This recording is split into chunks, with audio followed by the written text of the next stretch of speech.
Live na tayo. Wait lang ha, kabit ko lang muna sandali itong cellphone. Kuha naman yung angulo, sir. Oo, ang gulo-gulo nga eh. Teka lang, paano ba i-scroll down to? Scroll down?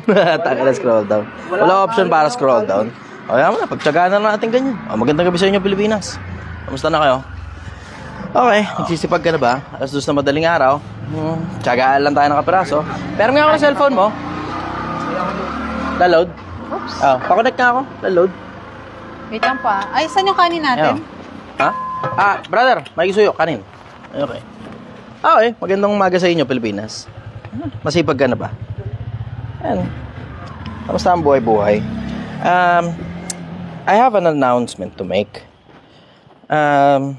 Hindi naman ito masyadong mabigat masyado. Pero, just be prepared for anything. Hindi natin alam kung ilalabas ng susunod na araw, pero hindi masyadong maganda yung mga nababalitaan ko tungkol sa usaping China versus Philippines at West Philippine Sea. Medyo magulo ang kalagayan natin ngayon. So, you be prepared for anything. Stock up, mag-ipon ng marami. Huwag masyadong makaprensyo muna hanggang siguro humupa muna itong tension. Kasi hindi masyadong maganda yung nababalitaan ko, lalo na tungkol sa timeline. So, ayoko naman maging alarmist. Basta, maging prepared ka lang. Kasi ikaw rin naman ang makikinabang nun eh. Whether it be there is trouble or not, importante, lagi kang ready. Lagi kang handa. Magandang gabi sa'yo. Magandang umaga sa'yo, Pilipinas. Sige, go. Questions, kid. Ayan. Parang wala kaya tang mic. Ayan, okay. Nakatago. Ayan. Sabi ni Mark Rafael Cahayon Molero, Boss, debate na kayo ni Bugok Kuyakot. Bugok. Oh, you're wrong. Kuyakot. Wala naman asarin na masyado. Inasar ko na nga eh. Okay na yun. Sapat na yung pangasar ko sa kanya. Shoutout muna tayo kasi wala pang question. Oh. Shoutout kay Ka-Wave Motovlog. Hanzo Ameno Patino, good morning, brother. JP Aratan, Janmar Bernales, Kai Kiaso, ayan. Esmeralda Barros, good morning, idol. Watching from Tondo. God bless you always. Brother, wag mo nang galawin. Okay na kasi nagagalaw eh. Pati yung ano eh. Oo eh. Wag mo nang galawin. Naka-live kasi tayo. Pinapanood ng 100,000 yan eh. Sige. Ayan. Sabi ni Jensen Baduria, idol, suggest lang para mabilis ang pagpapalambot ng karne. Lagyan mo, idol, ng 2 stainless na tinidor. Sabi nga raw nila. Oh. Testingan natin yun. Subukan natin yun. Sige. Oo. Kasi ang normal na pagpapakulo natin ng karne parang nasa 4 hanggang 6 na oras. Depende kung gaano kakunat yung buka ng baka na yun. Ayan. Sige. Go. Tanong ni Tristan Ignacio, Lods, dating pwesto pa rin ba kayo? Hanggang anong oras kayo Andito bukas? pa kami hanggang ngayon. Merong na-delay kami ng kaparaso eh. Nakarating kami rito mga bandang alas 11 na eh. So ito ngayon, nagpapaubos pa kami. Nag-aantay pa kami ng mga lasing na magpapahulas dito. Pwede rin kayo magmaoy dito. Harap ng barangay ito eh. Sige. Ayan. Sige, go. Sabi ni Chinese ang pangalan, Yeah. Idol, maghanap na ba ako ng ibang EBAP? Iniwan na ako nung namatayan kami. Paano namatayan? Nung namatayan daw siya, iniwan daw siya ng babae niya. Hindi, unahin mo muna sarili mo. May dahilan niya kung bakit ka iniwan. Kung ano ngayon yung dahilan kung bakit ka iniwan, improve mo na yung sarili mo para yung susunod na pagsasama, hindi ka iiwan sa parehas na dahilan. Yan ang suggestion ko. Una nyo munang improve yung sarili nyo. Importante, improve mo muna ang sarili mo to the point na, alam mo yun, yung susunod na babae na makakasama mo, hindi ka iiwan sa parehas na reason. So yun ang suggestion ko sa inyo. Hindi naman ng purpose ng buhay para humanap ka na makakasama sa buhay. Hindi yun ang purpose ng buhay. Sige, next question. Ayan. Tanong ni Jean Paul Nueva Amante, Boss, gang anong oras kayo? Hanggang baka sakaling maubos ito. Kasi malapit nang maubos eh. Syempre, dahil madaling araw na, tapos may pasok mamaya, diba? So, kung trip nyong kumain ngayon, ganun, midnight snack kayo dyan, holiday naman kanina. Kanina? Hindi, kanina pa yun eh. Mga 2 oras na nakakaraan. Tapos na yung holiday eh. So, technically, working day na ngayon. Yeah. Sige, go. Next question. Ayan. Tanong niya kasi masyadong mahaba eh. Pero Mark Solar Cabasa, Kuya Chi, good evening po. Ask ko po sana if ano po mas better na decision po. Yung pera po na naiipon ay invest po ulit sa business, tas paikutin pa po, or okay lang po na ibili naman ng lupa po ng lupa. Meron pa kasing lupa sa province na halos nasa worth 100K or 100K, kaya ano po kaya mas better? Paikutan muna o ibili ng lupa since good investment na naman po ang lupa? Alam mo, masalimuot yan eh. Hindi ko masasagot ng diretso yan kasi unang-una, ang daming surrounding circumstances eh. Okay, pakita ko sa inyo surrounding circumstances. Okay, so alam ba, lalagay mo sa isang business. Yan bang business yan, existing na? Kumikita na ba yung negosyo na yan? O magsisimula ka pa lang? O kung halimbawa, existing na yung business na yan, sigurado ka bang kikita ka dyan? O baka may tendency malugi ka dyan? Ngayon, kung ilalagay mo naman sa lupa, gaano ka kasigurado na yung lupang pagbibilihin mo, mapapakinabangan mo na kagad? O gaano ka kasigurado na yung lupang bibilin mo, paglipas na ilang taon, tataas ang market value tapos mabibenta mo kagad? Diba? Ang daming surrounding circumstances eh. So ako, suggestion ko dyan, tignan mo muna yung hanap buhay mo kung pumapaldo ng pera. Kung pumapaldo ng pera at expansion lang naman, di dyan mo ngayon ilagay yung pera. Pero kung hindi ka sigurado kung ano ginagawa mo sa negosyo, puta, bili mo na lang ng lupa. Yun ang suggestion ko sa inyo. Pero mag-ipon ka rin, magtira ka rin para sa sarili mo. Kasi hindi mo naman alam kung hanggang kailan maganda mundo eh. Hanggat maganda pa Pilipinas at okay pa tayo, wala pang problema, wala pang gera, wala pang masyadong sakit ng ulo, pataas ang presyo ng lupa. Pero hindi mo kasi malalaman ng kinabukasan, maaaring isang araw, boom, taka na nagka-problema tayo sa China. Tapos biglang, diba, alam mo yun, biglang bagsak ngayon ang presyo ng mga lupa rito sa Pilipinas. Hindi mo alam eh, you wouldn't know. So ako, suggestion ko sa inyo, matuto kayo mag-assess risk versus reward ratio. Hindi ko masasagot yan para sa'yo kasi hindi ko naman alam kung ano surrounding circumstances na nakapaligid sa'yo eh. Yun muna ang sagot ko pansamantala. Next question. Ayan. Sabi ni Ruth Gar, sipag naman ng kuya, miss you. Ay, punta ka rito. Punta ka rito. Bistahin mo ako rito, kuya. Pasyal mo ako rito. Sige, next question. Ang sipag mo rin. Last dos na madaling araw. Gising ka pa. Sige, go. 110 lang po sa'yo, kuya. 110. Ayan. Nabasa ko dito. Single po ba si Gail? Oh. Hanzo Ameno Patiño, yung ginagawa ng iba, brother, pinifreeze nila yung karne, tapos biglang ilulublob sa kumukulong tubig para mabilis mapalambot. Good night. Salamat, brother. Balik kayo.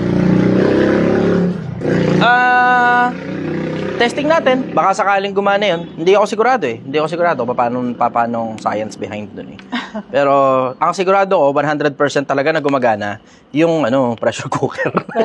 Pressure cooker. Pero wala pa sa budget namin yun eh. At saka pinag-iisipan ko pa, well, actually testing ko talaga yun eh. Pag nasa budget na, pag may sobra ng pera, as in literal sobra lang talaga, bilhin ko isang pressure cooker, tapos tignan ko ngayon kung mas masarap ba yung luto na mano-mano na 4 hanggang 6 na oras, o baka mas masarap yung baka, alam mo yun, hindi naman masyado yung layo yung lasa ng pressure cooker. Yun. Tignan muna natin, testing muna natin. Sige, next question. Ayan, nagpapa-shoutout si Christian Malabanan from Uno Fuel Los Bañas branch. Naka-duty daw siya nanonood sa'yo. Apakasipag. O yun, tama-tama. Habang walang nagpapagasolina, nod-nod ka muna. Shoutout sa'yo, brother. Sige, go, next question. Ayan. Sabi ni siya, Borja, ulan na dito sa Taytay, baka umuulan na rin dyan. Oo nga, mukhang papunta nga dito eh. Kasi ang taas lang to ng Taytay eh. So, mukhang paulan nga rito. Ayun, nakikita ko nga yung mga clouds dito sa may bandang pag ganun. Sige, go. Kung ano medyo sensible na kapiraso. Wala pa masyado eh. Okay. O, sige, pagsilbihan natin yung mga tanong ng Pilipinas. So, tayo sa mga tanong ninyo. Sige, go. Ayan, pinadaan muna natin. Pinadaan muna natin yung truck. Ayun lang. Tabi mo muna. Ethan, sir, may nakaiwan ng tumbler. Tabi mo muna. Babalikan nila siguro yan. Kung hindi man sila bumalik ngayon, baka bukas. Lapag mo na lang dyan. Okay. Tanong ni Castro Adwell, anong balita kay Bugoy? Wala pa akong balita. Latest update, may mga common friends kami, nakarating na daw sa kanya, pero wala pa daw siyang sagot. Wala pa raw siyang sagot. Waiting ako sa sagot niya. Tingnan natin. Sa akin naman, one way or the other, sumagot man siya o hindi, panalo pa rin ako dyan eh. One way or the other, sumagot man ako o hindi, panalo pa rin ako dyan. Pag sumagot siya, aasarin niya ako, iinsultuhin niya ako, all the more na panalo talaga ako. Kasi bakit mo ko iinsultuhin? Diba? Dahil lang hindi mo kayang pumalag sa akin, insultuhin mo ako. Pag pumalag ka sa akin, all the more panalo talaga ako. Surefire na yun. Kasi kompleto ako namang research eh. Diba? Tapos pag hindi ka naman pumalag sa akin, alam na ngayon ng taong bayan. Tangina, nilalaglag mo ngayon yung mga listeners mo. Puta, tuturo-turo ka ng kung ano-ano sa internet. Tapos pag ngayon, kinastigo ka ngayon, hindi mo pala kayang panindigan yung mga pinagtuturo mo sa mga taong sinusunod ng mga tao at mga fans mo. Diba? Turo ka ng turo ng kung ano-ano, hindi mo pala kayang panindigan yung mga pinagtuturo mo. Sige, ngayon, panindigan mo yan. Yung sinasabi mong walang sinabi si God na, na hindi pwede magparami ng asawa? O, sige, testing natin yan. Sige, kastiguhin natin yan. Baka hindi mo alam ang Quran, baka hindi mo rin alam ang Biblia, kaya pinagsasabi mo yung mga pinagsasabi mo. Diba? So, may mga nagsasabi, ano do eh. Alam mo, yun nga nakakatawa eh, diba? Ginagamit mong reference si Solomon, pero hindi mo alam kung ano utos kay Solomon. Eh, ang utos sa mga hari, huwag kayo magparami ng asawa eh. Diba? Ginagamit mong reference si Solomon para gamitin yung pagkakamali ni Solomon para i-justify yung pagkakamali mo. Ano ngayon na nangyayari? Kinopya mo yung pagkakamali ng propeta. Diba? Sa dinami-dami ba naman ang kokopya mo sa propeta? Yung pagkakamali pa, pambira ka naman talaga. Sige, next question. Sir, pwede yung favor. Papatay muna nung kalan. Brother, papatay ng kalan. Pihiti mo lang. Okay, go. Okay. Sabi ni Narciso Martinez Patron Jr., See you soon, brother. Gail, reserve na carrot cake mo, susurpresahan lang kita. Patay ka. Di pa rin natapos yun, nakainom Di pa rin na ako. tapos yung carrot cake. Kagabi kasi, uminom na siya ng carrot juice. Sukan-sukan siya. Nilabas niya pati yung kaluluwa niya kagabi. Sinukan niya yung kaluluwa, tapos nagsusubok sa nanay, ma, pinapainom nila ako rito. Akala mo naman, alak yung pinapainom sa kanya, carrot juice lang naman. Nakakatawa yung Gail, sobra. No, next time, kapag makikipagpustahan ka sa akin, dapat kalkulado, ha? Yes. Pumusta sa akin, isang buwan, sabi niya, 10K. Hindi daw kaya. Eh ako, pumusta ako kasi nakita ko statistics ko eh. Nakikita ko, isang araw, minsan nagwa 1,000, 2,000 followers a day yung nadadagdag sa akin eh. Pumusta ako? Sige, ako. Sige, next question. Shoutout po. Sabi ni Mike Pino, shoutout daw, brother. Brother, kamusta ka? Eto sir, Mike Rich Pino. A. Pasqua. Shoutout po sa PNP Quezon City. Nanonood po kami. Kamusta kayo, PNP Quezon City? Napakasisipag talaga ng mga kapulisan natin. Diyan ako bilib eh.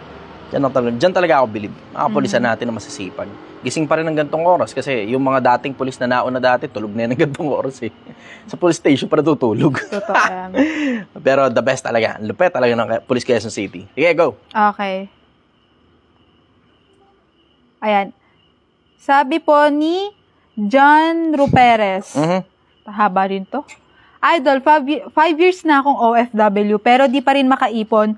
Pero dahil di naman sa sakit, pero target ko, 5 years lang tinapos ko na lang kontra ko, pero natatakot ako umuwi kasi di ko alam paano magsisimula sa Pinas kasi wala talaga akong ipon. Eh di manatili ka dyan hanggat makaipon ka. Alam mo, mga OFW, this goes for all. Lahat ng OFW, kausap ko muna kayo ngayon. Kasi karamihan sa mga gantong oras na nanonood, OFW eh. Maraming gantong oras na nanonood, OFW eh. OFW, kausapin ko muna kayo.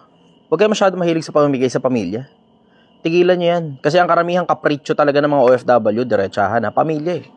Hindi hindi sarili nila eh. Tangina sa sarili nga nila, itlog na lang ulam nila nung sa abroad eh. Makatipid lang eh. Diba? Kikita mo sa gilid ng kalsada, ganun, kumakain lang sila itlog, tapos sana, tsamba, may kanin. Diba? Pero, tangina nakakaawa, nakakalunos yung ibang OFW eh. Yung alam mo, hindi man lang nila mapasasa yung sarili nila sa sarili nilang pinaghirapan. Pinamumudmud nila sa pamilya pera. Alam mo, tigilan nyo pakakapamudmud ng pera sa pamilya. Oo, pamilya ang dahilan kung bakit ka nag-abroad, pero hindi ang ibig sabihin ng pati kapretsyo ng pamilya mo, susustentohan mo. Mag-ipon ka. Hindi habang buhay nandiyan ka sa abroad, hindi habang buhay malakas ka.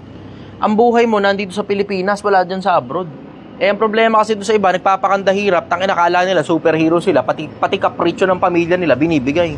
Alam mo, ito problema eh. Karamihan sa mga OFW, pinamumudmuran ng pera yung pamilya nila to the point na kung gaano sila katagal sa abroad, ganon din katagal na nagbabakasyon na yung pamilya nila dito sa Pilipinas.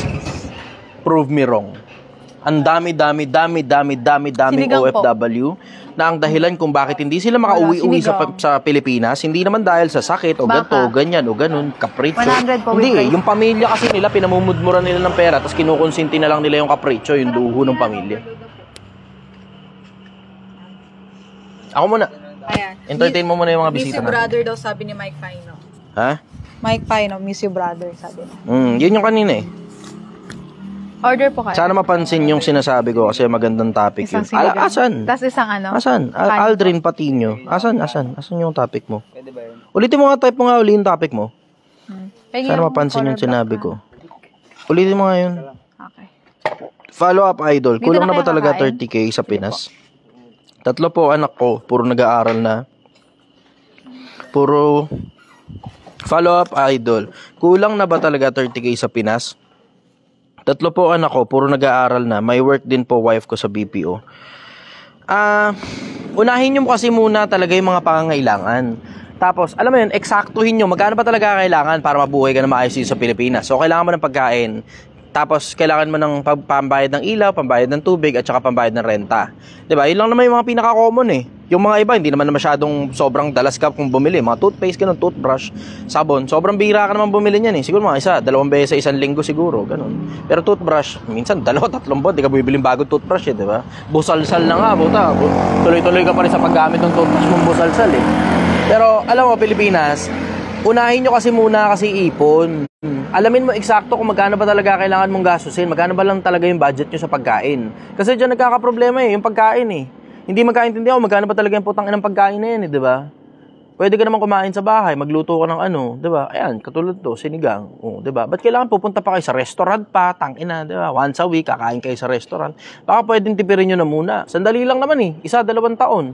Mga 3 taon, milyonaryo ka na yan eh, di ba? Tapos you can start anything, pa 10-10, dala 20,000, di ba? Eh, ayun. Tumblr?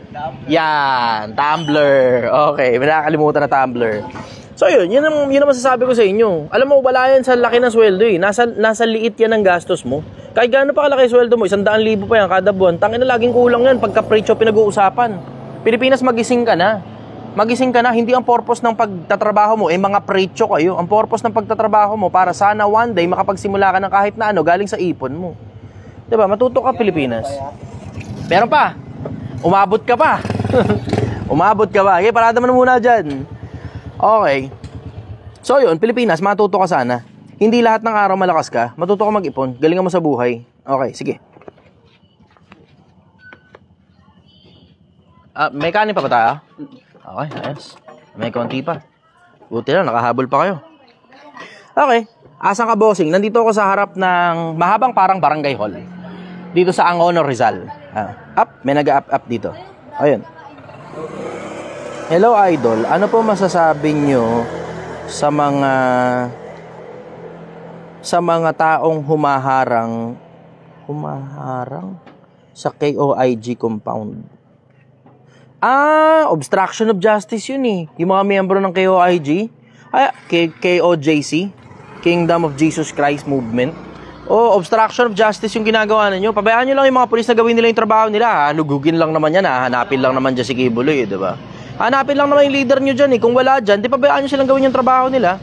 Ganun kasimple yun. Hindi ka naman kasali dyan eh, diba? Hindi naman ikaw yung sinuserva ng warrant of arrest eh. Huwag nyong harangan yung mga pulis. Huwag nyong harangan. Pabayaan nyo lang silang gawin yung trabaho nila. Tignan mo, walang masasaktan.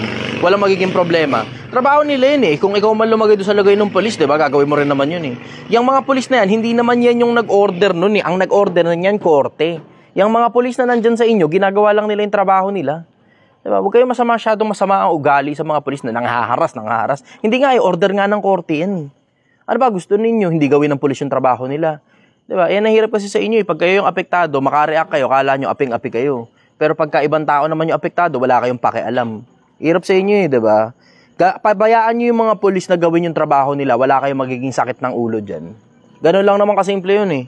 Pabayaan nyo yung mga pulis na gawin nila yung trabaho nila. Huwag kayong nagpapabiktim pa sa mainstream media na inaape, bla bla, sinisikil, sisisihin nyo pa presidente. Ano? Justice system natin yan. Ginagawa ng justice system natin yung trabaho nila. Ba't pag ginagawa nila yung trabaho nila, galit kayo apektado kayo. Diba?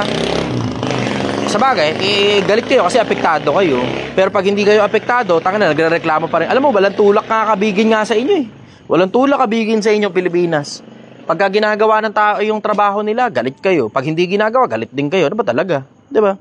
Walang tulak kabigin sa inyo. Shoutout Kuya Mark. Kamusta ka? Boss, any opinion about mga negosyanteng malaki or maliit na... Ay, ganun, di mapindot. Gail, ba't hindi mapindot to? Ay, to. Ay, may mga ganyan hindi talaga mapindot. Sayang, bitin. Resend na lang po. Retype nyo nga yun. Curious ako ron kung anong boss na. Ay, kanin. Wala tayong kanin. Balik na naman tayo ron. Pwedeng patakbuhin na lang siya. Hindi nyo alam kung saan ang bahay. Ano ba? Hindi, yung kanin. Okay. Sa malapit. Order ka dyan sa malapit?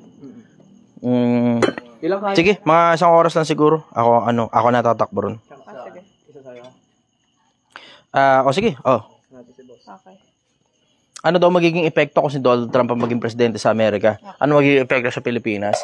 I don't think there will be much effect sa Pilipinas, specifically sa komersyo natin. Wala masyado magiging epekto sa komersyo. Pero palagay ko magkakaroon ng epekto yan dun sa problema natin against China. Palagay ko magiging malaking asset si Donald Trump para hindi tayo masyadong, alam mo yun, gipitin, harasin ng China. Ang dahilan kasi tapang talaga si Donald Trump eh. Tangina, pumunta nga na North Korea yan eh. Imagine nyo ba yun? For the longest time, hindi pumupunta ang Amerika sa North Korea. Pero nakita nyo, pumasok si Donald Trump sa North Korea, ano ba? Diba? So, pumunta rin siya sa China. Tapang si Donald Trump eh. Tapang. Alam mo, kailangan natin ng maraming ganong klaseng leader sa mundo. Diba? Pwera yung pagkasira ulo niya paminsan-minsan. Pwera yun. Pero kailangan natin ng mga leader na, alam mo yun, pagdating sa paninindigan, matibay. Matibay pagdating sa paninindigan. Diba? Tulad ng hamon ko kay Bugoy na Koy, diba? Hindi uurong yung hamon na yan. Kahit gaano pa katagal, hindi uurong yung hamon na yan. Maaari mananahimik lang ako kasi may ibang issue na. Tapos mabisi na ako sa buhay. Pero hindi ko iuurong yung hamon na yan. Hanggang mamatay ako, hindi ko iuurong yung hamon na yan. Patunayan mo yung sinasabi mo, Bugoy. Yeah. Patunayan mo yung sinasabi mo, Bugoy. Hindi pwedeng tuturo-turo ka lang sa internet para kang teacher, para kang, alam mo, propetahan kang bula ang propeta kang hindot ka. Diba? Hindi pa pwede nagbabula-bula ang propeta ka dyan sa internet, diba? Na parang ginagawa mo ng religious organization, diba? Sa ngalan ng Ama, ng Anak at two joints na parang mafia. Hindi ubra sa akin yan. Pasensya ka na. Hindi ubra sa akin yan. Hindi ubra yan. Natanggal na. Hindi. Makati pa rin eh. Parang feeling ko buhok yata sa ilang may gumagano'n. Okay, next question. Sabi ni Skylar Carlos Sarmiento, the Chichester official boss, anong gagawin mo sa 1M pag natapos mo na yung Project 1M? Hehehehe. Adi, papakita ko naman sa inyo paano gumawa ng 10M. Nakaspill. Nakaspill. Pakita ko sa inyo paano gumawa ng 10M. Diba? Pakita ko sa inyo paano gumawa ng 100M. Diba? Hindi naman ganun kakomplikado eh. Yung disiplina sa 1 milyon, yung disiplina sa 2 milyon. Pero mas mahirap ng kapiraso na yung disiplina sa 10 milyon. Kasi large scale na yun eh. Mas mahirap yung disiplina sa 100 milyon. Ako. And I don't think I have that discipline just yet. Pero gusto ko ipakita sa inyo yung journey ko paano makarating sa 100 milyon. Pero tsaka na natin problemahin yun. Yung unang milyon lang, mahirap na eh. Ang hirap kaya makaprotrude mula sa pagiging mahirap papunta sa pagiging milyonaryo. Ang hirap ha. Mahirap makaprotrude dun. Ang pinakamahirap na parte dun, hindi yung konsepto. Ang dali ng konsepto eh. Ang pinakamahirap na parte, yung disiplina. Yun ang mahirap na parte, yung disiplina. Pero yung konsepto, sobrang simple. Dapat yung kinikita mo, mas malaki kaysa sa ginagastos mo. Ang tawag dito sa pagitan, ipon.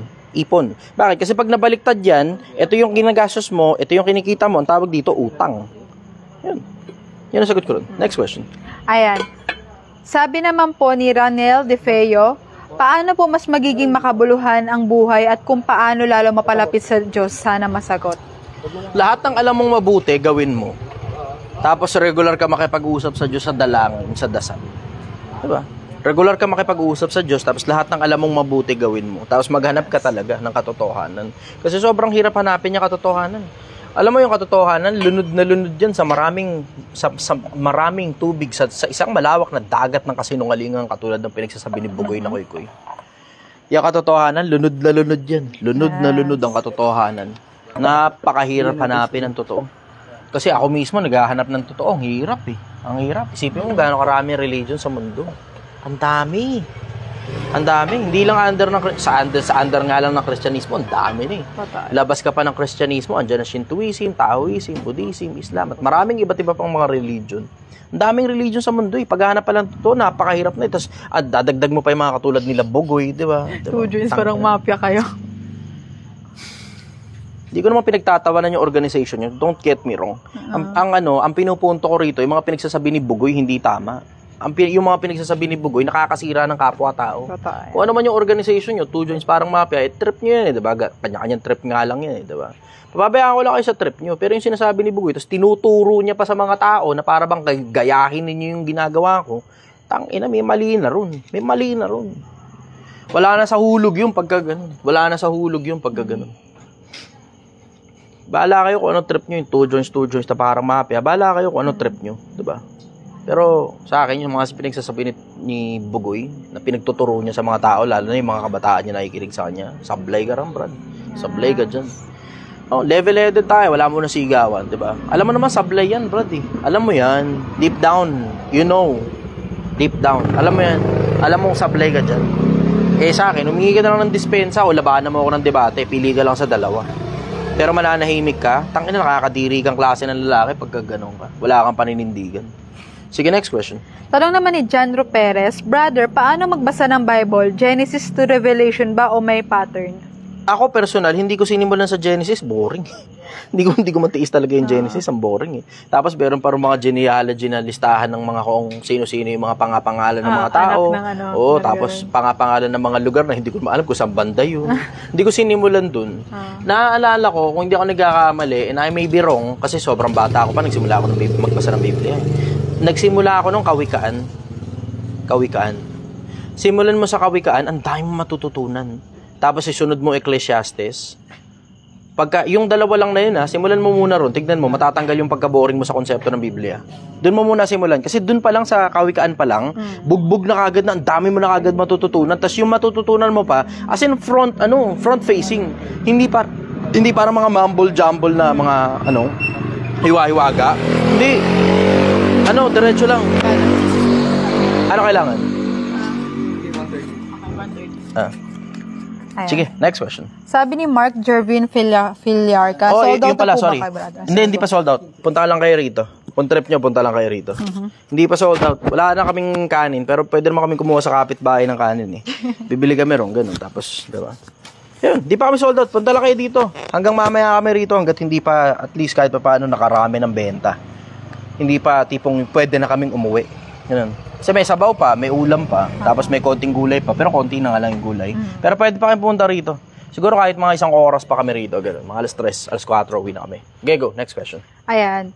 Yun na nga po kung paano Branjo Lagrimas Mendez, boss, anong masasabi mo tungkol sa mga Anunnaki? Ang hirap paniwalaan ng mga Anunnaki. Ang dahilan kasi nakatira sila sa isang planetang ang pangalan Nibiru. Yung Nibiru yan, parang 9th or 10th planet yan kung kino-consider mo pa na pang 9 na planeta yung pang 9 na planeta yung anong tawag dito? Yung Pluto, ganun. O kung pang 9th planet yan kung di mo na kino-consider na planeta yung Pluto, di ba? So hanggang ngayon hinahanap pa rin nila yung Nibiru. Ngayon ito problema mo.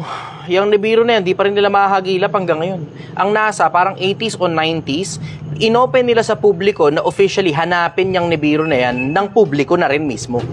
Hindi naman makita eh. Imagine mo, gaano kalayo yung pinakamalayo nakikita ng Hubble Space Telescope? 13.5 billion light years away. Diba? So, yung 13.5 billion light years away, ang lalayong mga galaxy na pwedeng tawiran nun eh. Diba? 13.5 billion light years away. Billion ha? Billion light years away ha?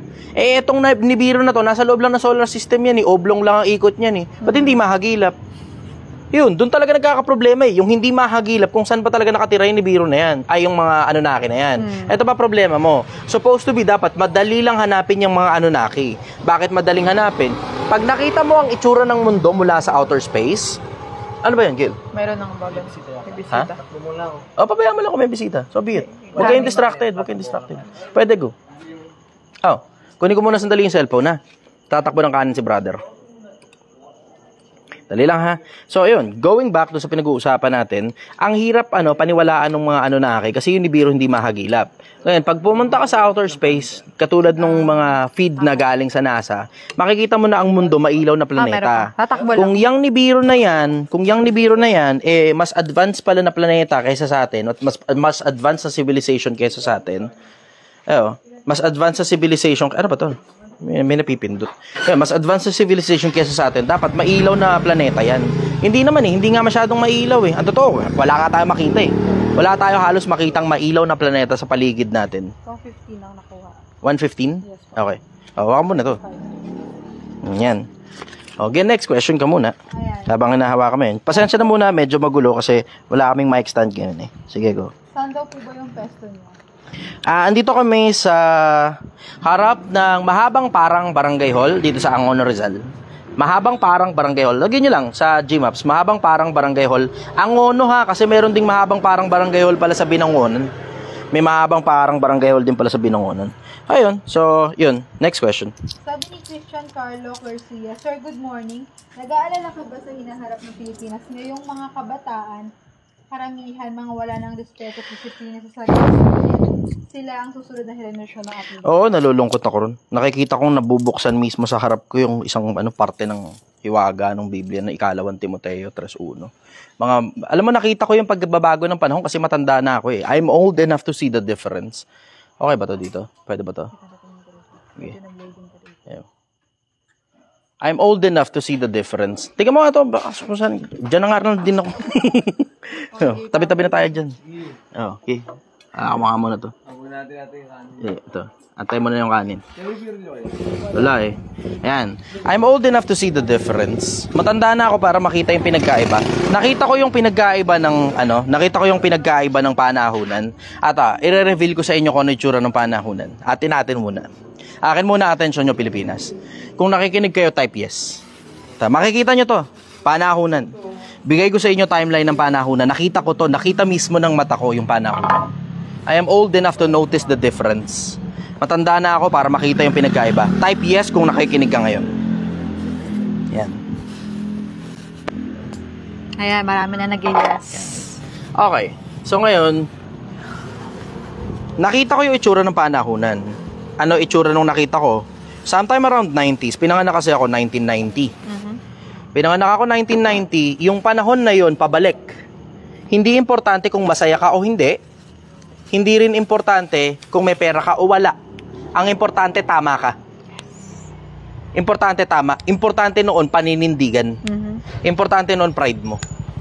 Na hindi na importante kung may pera ka o wala. Hindi na rin importante kung masaya ka o hindi. Ang importante, tama ka. Tama ginagawa mo. Paglipas ng ilang panahon, nakita ko yung pinagkaiba. Early 2000, sabi ng mga tao, hindi na raw importante kung tama ka o mali. Hindi na rin importante kung may pera ka o wala. Ang importante, masaya ka. Nakita ko yun eh, yung changes nun. Nakita ko yung transition nun.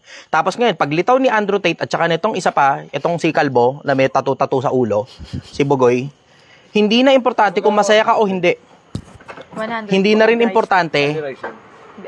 Hindi na rin importante kung kung tama ka o mali. Hindi na rin importante kung masaya ka o hindi. Good evening, brother. Ang importante, marami kang pera. Greedy pigs na ngayon ang mga tao eh. Nakita niyo yung ginagawa ni Bugoy sa lipunan. 'Di ba? Mga katulad niyan, hindi lang naman kay Bugoy nagsimula yan eh. Maraming pinagsimulan yan, pero isa si Bugoy sa mga nag-aambag para ipatupad yung nangyari sa sa Biblia. Nakita ko eh, 3:1 ng ikalawang Timoteo. So din nakita niyo yung panahunan, 'di ba? Nakita niyo yung panahunan. Sometime around 90s, hindi na importante kung masaya ka o hindi. Hindi rin importante kung may pera ka o wala. Ang importante yung paninindigan mo, paninindigan. Importante, tama ka, tama. Importante, tama ka. Wait lang guys ha. Dali lang ha. Bubuksan lang muna ni Gail sandali yung Kaldero. Yung kaldero. May wagang kaldero. Okay, kaway ka muna, Gail. Hello. So, yun. Yun yung napansin ko. 90s, importante, tama ka. Early 2000, importante, masaya ka. Ngayon, panahon natin yan, importante, marami kang pera. Hindi na importante kung tama pa yung ginagawa mo o mali na. Hindi na nga rin importante kung nakakasira ka na ng buhay ng tao eh. Ang importante, marami kang pera. Greedy ngayon ng mga tao, sobrang greedy. Nakasulat yun sa 3:1 ng ikalawang Timoteo. Mga tao magiging maibigin sa salapi, maibigin sa sarili. Mayayabang. Ang yayabang ng mga tao ngayon. Napakayayabang ng mga tao ngayon, sobra. Pero sir, di ba sabi naman nila, kapag may pera ka, makukuha mo rin ng kasayahan? Wala tayong pagdududa doon. Magiging masaya ka pagka marami kang pera. Pero alam mo, ito ang problema mo eh. Yung pagkakuha mo ng pera. Tama ba? Tapos after some time, pag nakuha mo na lahat ng gusto mo sa buhay, nakuha mo na lahat ng pera, nakuha mo na lahat. And then what's next? Kasi ang dami kong kakilalang mayaman, miserable. Lahat sila nagsisipagpanggap na mayaman sa masaya sa social media. Lahat sila, lahat. Literal, lahat talaga sila nagsisipagpanggap na masaya sa social media. Yung mga travels nila, yung mga ngitian nila, talagang akala mo talaga sinserong-sinsero. Pero deep down, pag nakausap mo sila, nakadalawa, 3 bote kayo, Pilsen, 4, 5, 6 na Pilsen, 10, 15. Tsaka mo mga yung marirealize, tangina, masirable ng buhay nila kahit ang dami nilang pera. Yung mga problema nila, problemang pamilya. Problemang pamilya, problemang negosyo, problemang ginanito ako ng ganyan, problemang magulang, bla bla, etc. Maririnig mo yung mga problema niya, naglalabasan kahit pa marami kang pera. Ngayon, am I suggesting na wala kang pera? Hindi, lalong mas miserable buhay mo pag wala kang pera. Pero ang sinasabi ko lang, ang bottom line nun, hindi ang purpose ng buhay dami ng pera. Hindi yun ang pruweba ng maganda at masarap na buhay. 15, kung hindi ako nagkakamali, 15:12 ng Lucas. Mag-ingat kayo sa lahat ng kasakiman sapagkat ang buhay ng tao hindi sa kasaganaan ng mga bagay na tinatangkilik niya. Ingat kayo sa lahat ng kasakiman. Ang buhay ng tao ay hindi sa kasaganaan ng mga bagay na kanyang tinatangkilik. Teka, switch ko nga muna para makita ko naman yung ibang sasabihin. Sige, next question, go. Ayan, tanong naman po ni James Hendricks Ibis. Yung daily needs mo ba, boss, dyan mo na rin kinukuha sa Project 1M? Kung masasagot, gagawin kitang salamin ng diskarte ko. Salamat po. Siyempre hindi. May mga iba, oo. Kasi, tingnan mo, pampagupit ko na nakaraan, dito ko kinuha. Pero, generally, hindi masyadong magandang idea yun. Na yung daily needs mo, kukunin mo rin sa negosyo. Hindi masyadong magandang idea yun. Mas magandang idea, yung kunin mo sa hanap buhay. As in, may trabaho ka habang nagbe-business ka. Yun ang pwede. Yung trabaho mo ngayon, yun yung pang-augment mo sa daily needs mo. Tapos yung business mo naman, palalaguin mo lang ng palalaguin hanggang dumami ng dumami yung pera. Yun ang maganda. Hindi ko dito kinukuha daily needs ko. Ngayon sabi mo, paano naman ikaya mga ibang Pilipino? Bla bla. Pwede naman mag-asawa kayo, di ba? Yung isa nagtatrabaho, yung isa nagne-negosyo. Di ba? Ayan, sabi mo, paano kung mag-isa lang? Di magtrabaho ka. Tapos pagkatapos ng trabaho mo, magnegosyo ka. Diba? Pwede naman yun Pero hindi ko nga sinasuggest yung yung mismong daily needs mo. Dito mo kukunin sa business mo. Malulugi business mo pagka ganun. Ang hirap-hirap kasi magtansya ng daily expenses Sobrang hirap magtansya ng daily expenses na yung iba, nag-o-overshoot sa daily expenses pagkain pa lang. Tangina, diba? Pagkain pa lang. Hindi magkaintindihan kung magkano pa talaga yung gagastusin sa putang inang pagkain. So, ang mga Pilipino, meron tayong addiction na gumastos para sa pagkain. Gumastos ng sobra-sobra para sa pagkain. Meron tayong addiction sa ganun. Na hindi baling gumastos basta pagkain. Hindi baling gumastos basta busog. So, parang ang purpose tuloy ng buhay napupunta lang sa pagkain at sa pag-inom. Ingat kayo sa ganung bagay kasi gaya nga ng sinasabi ni Kristo, ang buhay ng tao hindi sa pagkain at sa pag-inom. Yan ang sagot ko ron. Mas maigi kung hindi mo kukunin dito yung daily expenses. Sige, next question. Paano naman, sir, kunyari yun na yung pinagkakabuhayan mo? Di galingan mo na lang. Wala ka naman choice Diba? Galingan mo na lang. Wala ka naman choice Pero kung ako magkakaroon ng choice, magtatrabaho ako habang nagbi-business. Yung sobrang oras ko ipambi-business ko. Kaysa nasa bahay ka lang, nakatanghod ka lang, diba? Wala kang ginagawa, cellphone ka lang. Alam mo naman sa sarili mo yun, meron kang sobrang oras Paano sobrang oras? 8 oras para matulog, 10 oras para magtrabaho, diba? Paano 10 oras? Meron kasing 1 oras na unpaid na lunch doon, ganun. Tapos merong 1 oras na kalahating oras ko commute ka papunta, kalahating oras commute pabalik, ganun. O di may sobra ka pang 6 hours. O ano ba naman yung 5 hours o yung 4 hours dun, diba? Gawin mong hanap buhay. Diba? Pwede naman yun ang problema nga kasi, kinakain mo kasi lahat ng oras na nakatanghod ka lang. Cellphone ka lang. Huwag tayo maglukuhan, puta karamihan ng mga Pilipino, cellphone lang pagkatapos ng trabaho Huwag tayo maglukuhan. Sige, naglalaba ka pa, nag-aasikaso ka pa ng mga anak mo, etc. Pero alam mo naman, karamihan ng mga Pilipino, puta, pagkatapos ng trabaho, cellphone na lang Huwag tayo maglukuhan, diba? Pilipino rin naman ako. Alam ko sarili ko. I should know. Diba? Pinipigilan ko nga Sige, next question. Ayan, tanong ni Christopher Emil Gorea, paano naman po masasabi na naaarok na ng isang taong uhaw sa karunungan ang sukdulan ng kaalaman para masabi niya na busog na siya sa natutunan niyang karunungan at katalinuhan? To each his own. Hindi yan parang one size fits all na, pag naabot mo na tong ganitong level ng karunungan, busog ka na. Hindi, to each his own. May mga tao nga, wala pang karunungan, busog na kagad Puro ka-arrogantehan lang ang meron Alam mo yun ang hindi ko matiis Yung ang bobo mo na nga, ang taas pa ng tingin mo sa sarili mo. Parang mga katulad ni Bugoy. Para mga katulad ni Bugoy. Kahit ano pwede mo naman sabihin sa internet, di ba? Di ba, strategy ni Bugoy, napakapangit ng strategy eh. Magsasalita siya ng kahit na anong controversial. Pag may pumalag, pakiramdam niya, pinalagan ako, lalo ako sisikat. Tapos, parang ang pakiramdam niya, pagkatapos niya sabihin yung sinabi niya, hindi niya na nga kayong kailangan panindigan. Ganun ang labas nun. O ano ngayon ang labas mo? Ang labas mo, bobo ka na nagsasalita ka sa internet. Ganun ang labas nun. Bakit? Kasi hindi mo nga pinanindigan mga statements mo eh. Yun ang pinakamahirap. Okay lang yan kung opinion mo, nilalabas mo eh. Pero hindi, nagtuturo ka sa mga tao eh. Diba? Nagnanasa kang maging guro eh. Obvious naman kung hindi ka ba naman nagnanasang maging guro. Sinasabi mo yung pan-tuition fee ng marketing, dapat sa'yo na lang ibigay. Diba? Nagnanasa kang maging guro eh. Kung nagnanasa ka maging guro, dapat yung mga tinuturo mo sa mga tao, subok, hindi naisip mo lang bigla, tapos nilabas mo na kagad. Tapos nung patulang ka ngayon ng mga tao, sasabihin mo, hindi, under ka kasi ng asawa mo, kaya ka tutol sa akin. Ano kabubuhan yan? Tangina, mukha ba akong under ng asawa? Mukha ba akong papa-under sa asawa? O baka ikaw sobrang bobo mo, hindi mo kayang panindigan yung mga pinagsasabi mo sa internet? Diba? Alam mo, make a well-rounded statement. Diba? When you make statements, you make well-rounded statements. As in, yung mga well-researched, yung mga ilalabas mo. Hindi yung mga naisip mo lang ngayong araw, lalabas mo na kagad dyan, di ba? Na parang tae, kakalat-kalat. Tapos pag sinabi ng tao, tangina mo, tae yan. Hindi mo na lang papansin, dead man na lang, patay malisya ka na lang. Alam mo, Pilipinas, matuto ka. Ang hirap kasi sa inyo, ipinapaangat nyo kasi yung mga ganyang klaseng tao eh. Puta, mga anak ninyo, pinababayaan yung nakikinig dyan kay Bugoy eh. Pinababayaan yung adik-adik dyan kay Bugoy eh. Pinababayaan yung sinusunod ang payo ni Bugoy. Ano ba naman yan? Tanginang yan.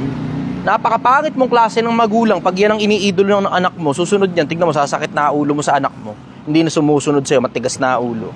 Hindi nyo alam kung gaano karaming reklamo yung natatanggap ko tungkol sa mga pamilyang nasira dahil dyan kay Bugoy. Meron yung mga kanina nga nilabas ko yung isa, may screenshot pa mismo eh. Buntis yung babae. Tapos dahil kay Bugoy, nasira yung pamilya nila. Yung lalaki ngayon, ang bababae na. Dati hindi naman daw ganun. Nakapakinig lang kay Bugoy. Ngayon, babaero na ngayon yung lalaki. Sana daw magbago pa kasi buntis daw siya. Tangina, diba? Nakakapanlumo kaya yun. Pero mo, ayos-ayos na pamilya, biglang sasaksakan mo ng ganung ideology na dapat marami kang babae. Tangina, no? Nakakaburat. Sige, next question. Eto, sir. Raymark Mantile, sumasabay ako sa Project 1M. Dito, idol sa Caloocan Umulan. Dito tuloy ako makapagbenta ng balot. Ha, ha, ha. Di magkaputi ka. Diba? Diskarte lang. Pero siguraduhin mo munang malakas yung kalusugan mo. Pag hindi masyadong maganda yung pakaramdam mo, huwag mo nang bumiyahe. Huwag mo nang lumarga. Unahin mo muna ang sarili mo. Unahin mo ang kalusugan mo. Kung palagay mo kaya naman ng katawan mo, pwede ka magkapote. O di good. Kung palagay mo medyo parang makati yung ilong ko eh. Parang masakit yung lalamunan ko eh. Pagka gano'n, huwag ka na munang lumabas. Takina, uubuhin ganyan.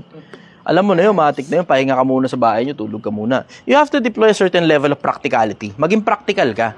Bakit? Kasi pag hindi ka practical, ang nangyayari, pag nagkasakit ka, mas malaki patuloy gastos yun. Tanginang yun. Parang si Bugoy, walang ibang masabi kundi grind lang daw. Grind. Lahat ng kontra sa kanya, basher. Lahat ng kontra sa kanya, basher. Okay lang naman yun. Ganun na isip mo. Pero, tignan mo, di ba? Yun ang pinakamalaking pinagkaiba namin ni Bugoy. Pag ako nagsalita ng isang bagay, kaya ko panindigan yan. Bakit? Tanga naman, nagre-research ako nagtsatsaga ako magbasa eh. So, alam mo yun, meron akong statistics, meron akong ganito, meron akong ganyan, may pruweba ako galing sa Biblia, may pruweba ako galing sa Quran. Hindi yan parang lumabas lang sa puwit ko, nilabas ko sa bunganga ko, yung galing sa puwit ko. Di ba? Para katulad ng mga statements niya, tapos hindi niya mapanindigan ngayon. Diba? Ilang araw na lumipas hanggang ngayon, wala pa rin statement si Bugoy. Totoo. Samantalang ako, instant eh. Hamunin mo akong debate ngayon. Ngayon din mismo, tara.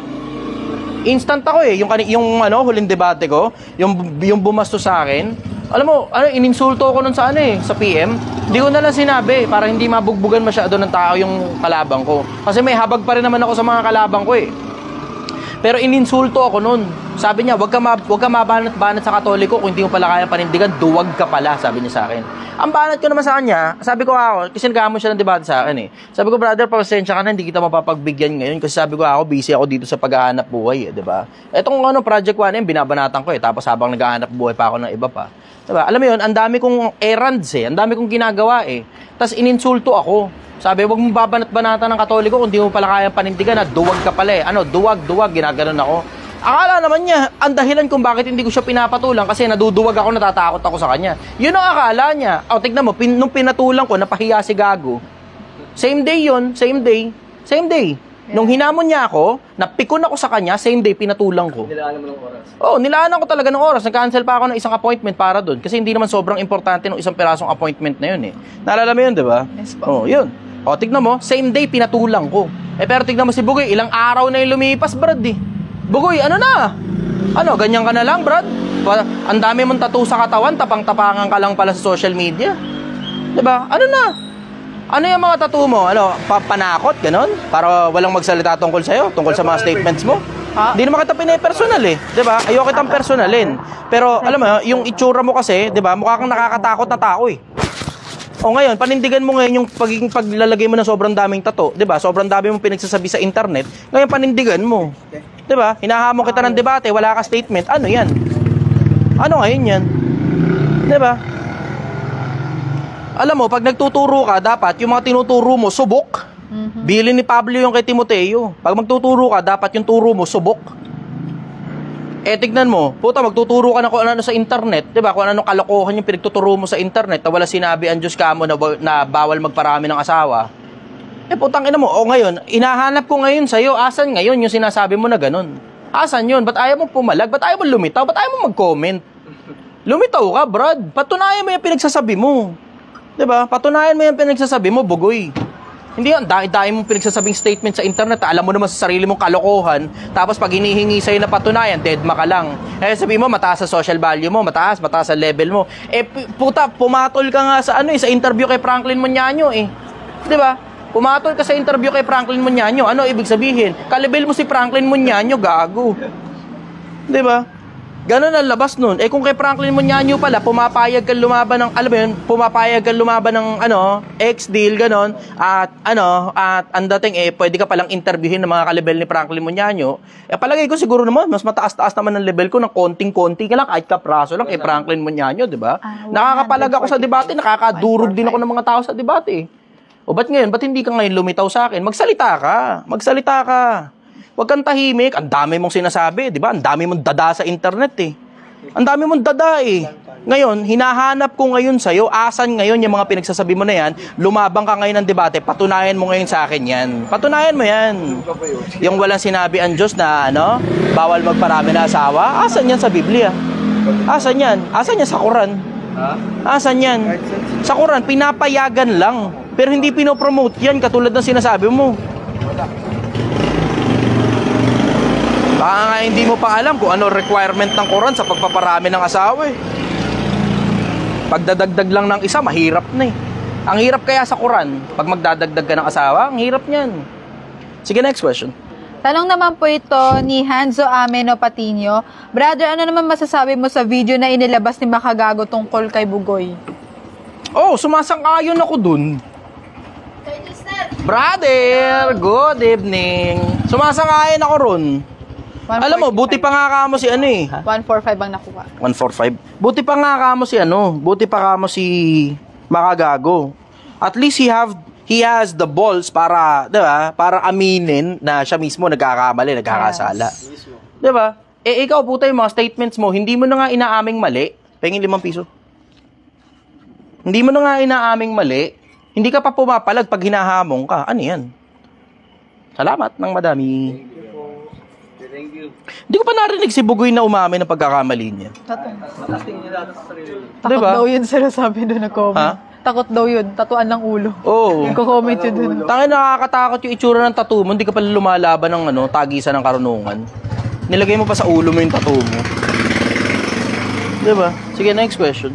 Meron nga ako ng Yossi ko. Kasi yung Yossi ko. Sa'yo po eh. Tapos muna ako. Ingat kayo, brother. Dahan-dahan ha.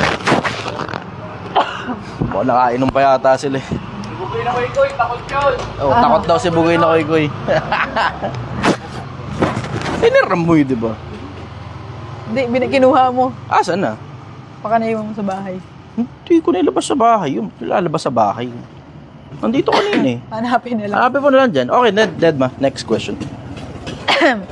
Sabi ni Fritz Ivan Panguntalan, Boss, saan ba ang Paris mo? Makakain naman, hehehe. Ano to? Sinigang na baka. Hindi to pare. Sinigang na baka to. Andito ako sa Mahabang Parang Angono Rizal.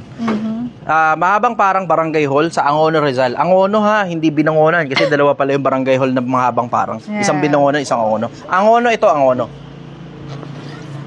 Okay, go. Next question. Ayan. Sabi ni Zel Zapata, Boss, anong masasabi mo sa mga taong floating sa relihiyon katulad ko kasi nga wala na akong tiwala sa karamihan ng mga relihiyon pero patuloy akong nananalig kay God? Brother, mo mong alug-alugin.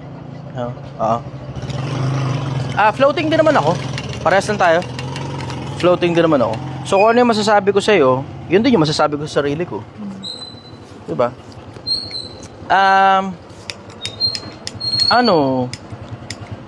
Hanap ka. Kasi ako naghahanap eh. Nakakita naman ako palagay ko. Pero maaaring mali rin ako. Hindi ako masyadong sigurado eh. Kasi tao kasi pinag-uusapan natin eh. Diba? Kasi kung, alam mga libro yung pinag-uusapan natin. Sa mga libro, kahit pa paano may konting certainty pa ako. Pili ka lang sa dalawa, sa Quran o sa Biblia. Diba? Doon, may kapirasong certainty pa ako. Dalawa lang pinagpipilian ko, 50-50 lang ako. Pero yung anong tawag dito? Yung religion mismo, ang hirap eh, kasi tao-tao kasi yun eh. Hindi mo alam kung sino talaga yung totoong nagtatapat eh. Yun ang nakakainis eh. Hindi mo alam kung sino talaga yung totoong nagtatapat. Kasi nga tao-tao nga. Ang dami pa namang greedy pigs pagdating sa religion. Sobrang daming greedy pigs sa religion eh. Tangina, gusto lang kunin yung pera mo. Pagkakuha ng pera mo, bahala ka na sa buhay mo eh. Kung sumasampalataya ka pa, hindi na, bahala ka na.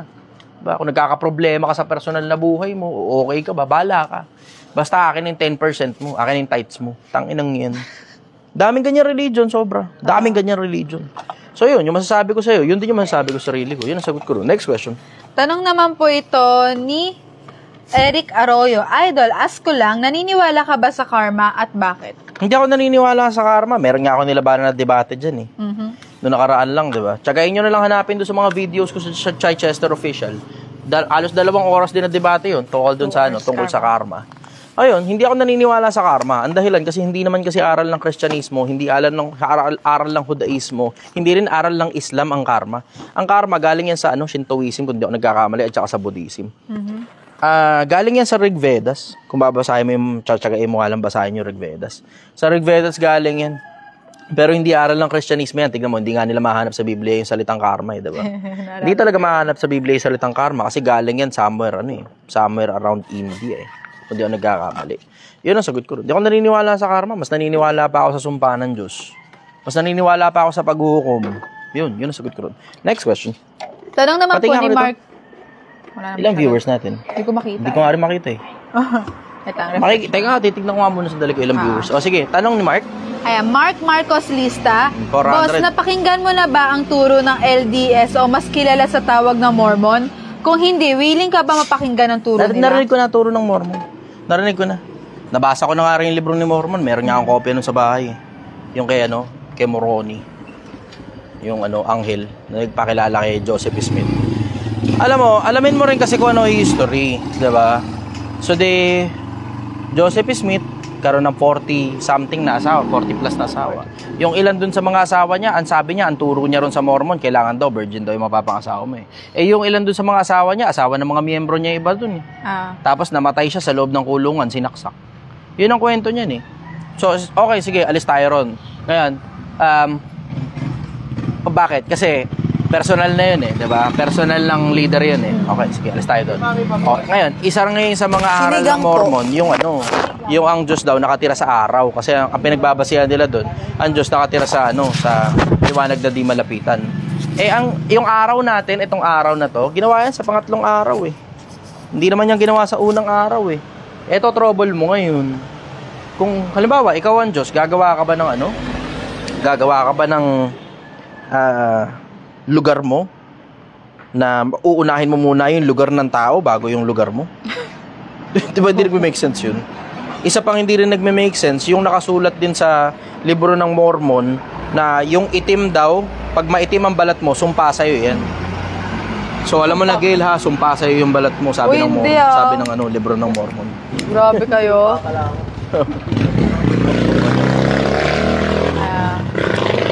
Alam mo yun, well-rounded ako pagdating sa religion, mga kapatid, mga babayan. Well-rounded ako pagdating sa religion.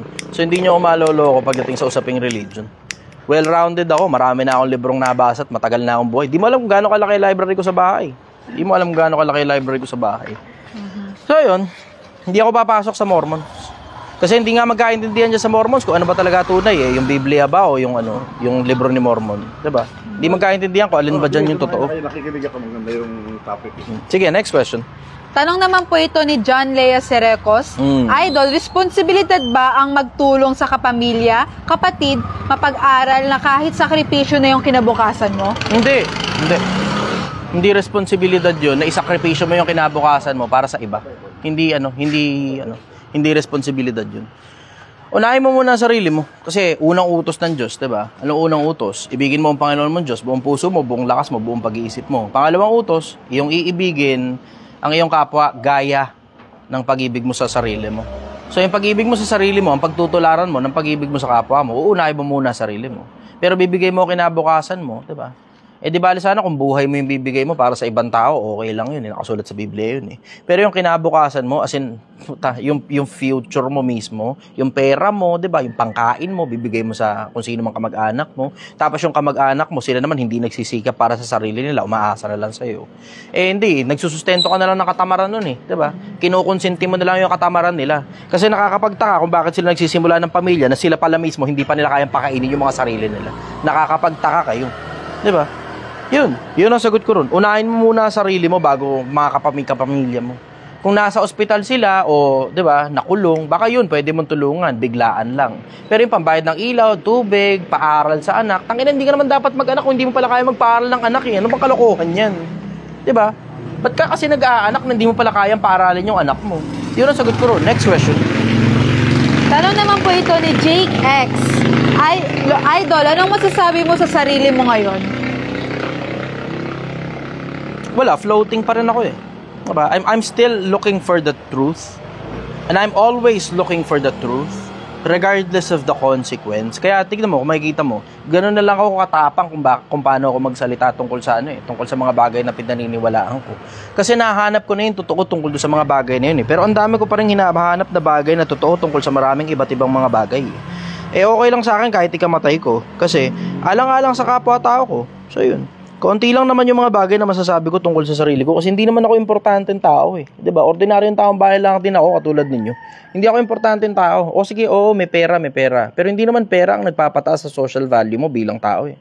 'Di ba? Ang nagpapataas sa social value mo bilang tao sa paningin ng Diyos, kung ano mga ginagawa mo sa sarili mo.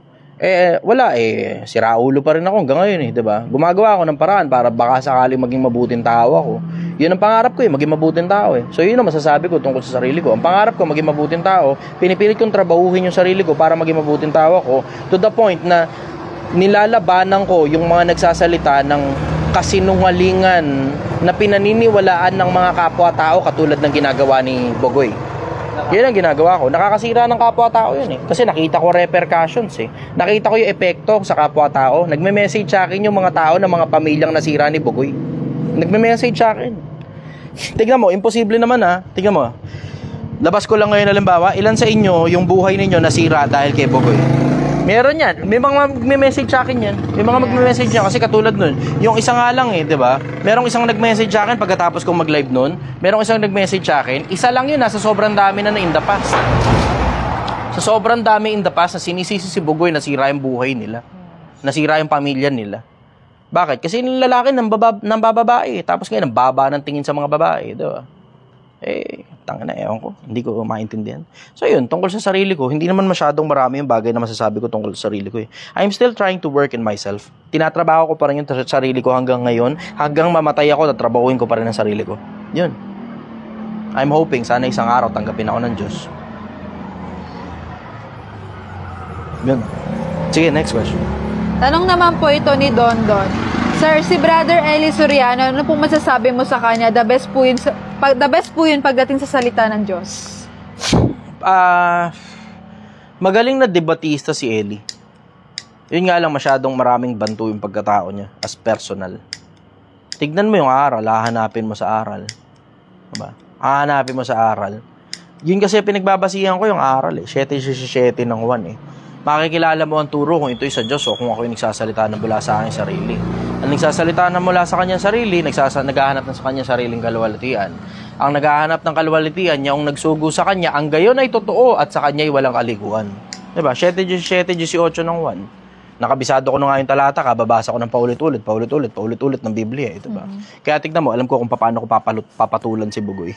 Kasi alam ko kung saan hahanapin yung mga bagay na pinagsasabi niyang wala raw sa Biblia. Wala raw ikang sinabi si God na bawal daw magparami ng asawa. Talaga ba? Talaga ba? Kung may mabasa ako, paano ka na? Diba? Babawiin mo ba yung statement mo, kakainin mo pride mo, o mananahimik ka na lang kunyari hindi mo narinig na nagsasalita si Chester? Diba? Ayun. Tungkol kay Eli Soriano, ayun, may trouble sila ngayon sa loob ng religion nila, power struggle. Kasi ang daming membrong nagkakalasan sa kanila ngayon personal na problema masyadong malaki yung personal na problema. Sa bagay, aling religion nga ba naman? Kasi kahit naman yung Iglesia ni Cristo nung namatay si diba? Si Felix Manalo, nagkaroon ng power struggle. Nung namatay naman si Iranio Manalo, nagkaroon din ng power struggle. Si Angel Manalo nga lumitaw tapos nag-seek ng protection sa Canada diba? So nagkaroon sila ng malaking power struggle nun Yung isa pa sa mga anak niya inexkomunikado ng pamilya. Si Angel nga yun. Si Angel Manalo.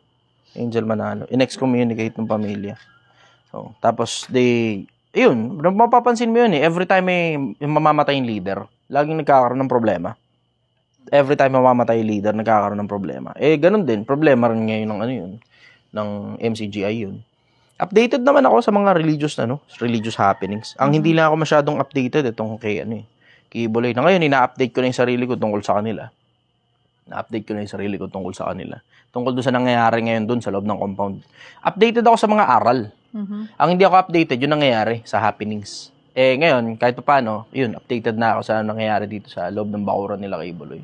Yun lang muna masasabi ko tungkol sa MCGI. Nagkakaroon sila ng trouble ngayon, power struggle sila ngayon Kasi ang daming membrong hindi makita yung parang katulad ng parehas na espiritu ni Soriano kay Razon. Nakita ko yun. O dami ring parang, alam mo yun, masyadong malaki yung, alam mo, 48 laws of power 48 laws of power. Mag-propose ka ng change pero never too much. Welcome ka para mag-propose ng change pero never too much.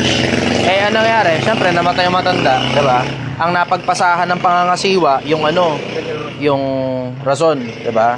Ngayon, mapagpasahan ng pangangasiwa si Razon, ang nangyari? Nagkaroon tuloy ng kapirasong power struggle. Kasi, siyempre, understood na, hindi makita yung hindi makita yung kaparehas na espiritu. Kasi bawat tao, iba-iba. Diba? Bawat tao, iba-iba. Yun lang muna masasabi ko rin pansamantala. Next question. Ito sir, kanina pa siya nagko-comment dito pero puro bash. Zeus Sereno, pasikat ka naman tangin na mo dito. Hindi ka naman importante ang tao sino ka? Wait lang. Ano sabi? Waiting for signal ka. Waiting for live signal? Bakit wala akong signal? Aray ko, nabangga tuloy ako. Aray ko, putang ina talaga Brother, kasi ang dami mong pinaglalagay kasi na kung ano Ayan, okay. Connected na ba? Yung connected na ulit. Okay, sige. Connected na ulit. Sige. Ayan. Tanong naman po ni... Wala, ba't ganun? Nakakatawa yung galit na galit na yun, no? Ha? Kaya naglo-loading ka. Wala talaga signal. Pa-connect nga ako sa'yo, baka wala na yata ako internet. Pa-connect ako sa'yo, baka wala na ako internet. Okay na po, sir. Open na po. Sige, testing muna natin. Connect muna tayo. Di ka naman nagpalit ng password. Okay, good. Sige. Sino? Yung kanina nang babash siya yun. Mukhang tinignan na sarili kong audience. Kasi binabash siya ng mga audience. Sige. Ay, labo ng camera ko. Labo ng front cam. Rear cam tayo ulit. Rear cam. Okay, okay. Alam mo, napansin ko, wala nang nauso yung lock profile yan. Tumapang yung mga tao. Akala mo naman na may tira. Totoo. Diba? Akala mo may tira. Yung ang tapang mo kasi nakalock yung profile mo, alam mo, hindi naman importante yung statement mo Hangin ka lang, hangin. Hindi ka importante kapag ka nakalock profile ka, wala ka credibility. Wala ka sa live. Okay, next question. Ayan. Tanong naman po ni Axel ng Fatal Sign. Idol coach, ano pong masasabi mo sa sinabi ni Bugoy na Koykoy na 5 minutes lang dapat hawakan ng anak na dapat focus sa puro hustle daw? 6 minutes. 6 minutes. Sa 5 minutes kasi comment. Alam mo, based sa psychology, sa statistics, mas magaganda yung mga anak na pinalaki ng tatay. Mas matitibay. 6 minutes mo lang hahawakan yung anak mo, ano matututunan ng anak mo galing sa'yo? At totoo ba yan? Pag nagkaroon ka na talaga ng anak, totoo ba yan? Diba? Gano'n ka totoo yan? Baka pag nakita mo yung anak mo, magbago pa na mo sa 6 minutes mo. Diba? Pampaastig lang. Pampaastig lang yun. Pampakorny lang yun. Pampaviral lang yun. Pampaviral. Pagkaraw ikaw siya daw, ikaw nagtitimpla ng gatas ng anak niya, hindi daw ikaw, failure daw ikaw yung nanay. Pa naman. Tangin na. Mga ganyan klase na kabobohan. Hindi ko na-consider. Paano kung may asawa mo? Failure. Kasakit siya. Akala ka ng anak mo. Kaya kayo may nagtitimpla ng gatas na anak mo. Alam mo, Bugoy, ako sa'yo, maigi pa, mag-rap ka na lang. Huwag ka na mag-podcast. Totoo yan. Mas entertaining ka pa sa rap eh. Nung nasa rap industry ka, mas entertaining ka pa eh. Kaysa nagsimula ka mag-podcast, lahat ng kabobohan ng ulo mo, nilabas mo sa social media. Di ba? Tanginang yan. Pa 2525 ka pa ron sa mga nagjo-join sa'yo. Yun na mismo yung hanap buhay mo. Tanginang yan. Blood money yun eh. Crying money kung tawagin ni Crying money kung tawagin ni Makagago. Iiling na lang ako sa'yo, Brad eh. Iling na lang ako sa'yo. Pero hinahamon kita, lumabas ka, panindigan mo yung mga pinagsasabi mo. Nagtuturo ka ng mga bagay na inimbento mo lang tapos di mo kayang panindigan. Mag-iimbento ka na rin lang naman. Sana ginalingan mo na, Brad. Tangina, di ba? Mag-iimbento ka na rin lang naman. Ito, sober-headed ito. Wala naman akong galit sa'yo. Hindi mo tayo magkakilala personal. Eh. Diba? Pero nakikita ko kasi epekto mo sa mga pamilya at sa mga kapwa-tao ko. Nakikita ko yung epekto mo eh. So, level-headed, ito, diba? Kung magtuturo ka, you make sure subok yung mga tinuturo mo. Hindi yung kapag hiningan sa'yo na panindigan yung mga pinagtuturo mo, hindi ka sumasagot. Kasi pag ako, hinahamon mo ng debate tungkol sa mga bagay na sinabi ko, alin lang naman sa dalawa yan eh. Sasabihin ko lang, mali ako doon, nagkamali ako. O, lalabanan kita ng debate, ora mismo. Alin lang sa dalawa, mamimili ka lang sa dalawa. Pag ako sinabi mo, kinall out mo ako, halimbawa, tungkol sa kahit na anong bagay na sinabi ko, dalawa lang yan. Either lalabanan kita ng debate o sasabihin ko lang mali ako. 'Di ba? Ano lang 'yun. Lahat naman ng tao nagkakamali, 'di ba? Aminin mo na lang, Brad, kung nagkamali ka, hindi mo pala kayang panindigan. Ganoon na lang 'yun, 'di ba? Hindi ka sasagot. Ilang araw na lumipas, Brad, eh.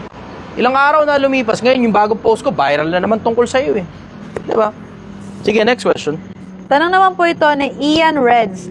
Sir, paano po ba mapanatiling motivated sa goal ng hindi na burnout? At paano mag-recognize ng opportunity or a trap kasi kadalasan ng pagkakamalan kung opportunity ang nakakabagal ng progreso mo?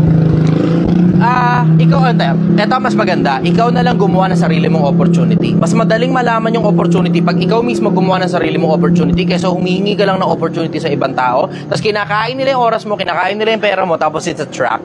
Surprise, bitch! It's a prank! Diba? Ganon kadali yun. Mas maganda, ikaw na mismo yung gumawa ng sarili mong opportunity, huwag ka na umasa sa ibang mga tao. Ayan, tungkol naman doon sa sinabi mo, para hindi ka mababurnout, matuto ka kasing magpahinga.